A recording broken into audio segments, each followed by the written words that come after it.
BNP সরকার না, BNP বড় দল বলে আখ্যায়িত এখন, কিন্তু ভোট মুখে দেখলে বলা যায় এখন জামাত ইসলামী সবচেয়ে বড় দল। বিএনপি আমি আপনাদের আহ্বান করবো, বিএনপি এই 14 দফা দাবি যে ওরা জানে যে আমরা আগামীতে সুষ্ঠু নির্বাচন হলে ক্ষমতায় যেতে আর পারবো না, এই জন্য একটা দাবিও তারা মানছে না।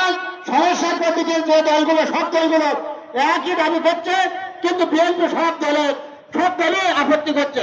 এই জন্য আপনাকে আহ্বান করবো, আমরা এর চাইতে আরো লোকসভা এলান করে বাংলাদেশ সরকারকে দেখাতে পাই যে জামায়াত ইসলামী বাংলাদেশ সরকার করে দেয় এবং জামায়াত ইসলামের করে নিয়ে আগামী নির্বাচন করার জন্য আমি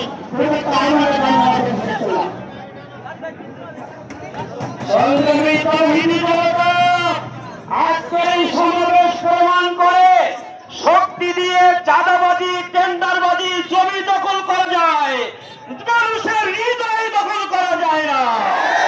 এ পর্যায়ে আলোচনা নিয়ে আসছেন সখীপুর ইউনিয়নের সংগ্রামী আমির জননেতা ইয়াকুব সরদার। জননেতা ইয়াকুব সরদার।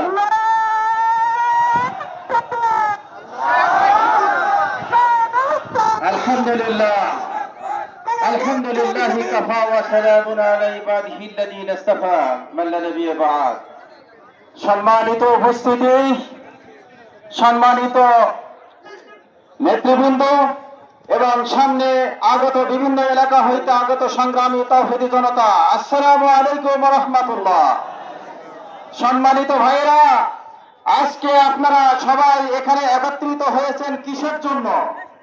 আজকে সবাই বাংলাদেশ জামায়াত ইসলাম কেন্দ্রীয় ঘোষিত 5 দফা দাবি নিয়ে যে বিক্ষোভ সমাবেশের আয়োজন করেছে, এই বিক্ষোভ মিছিল পালন করার জন্য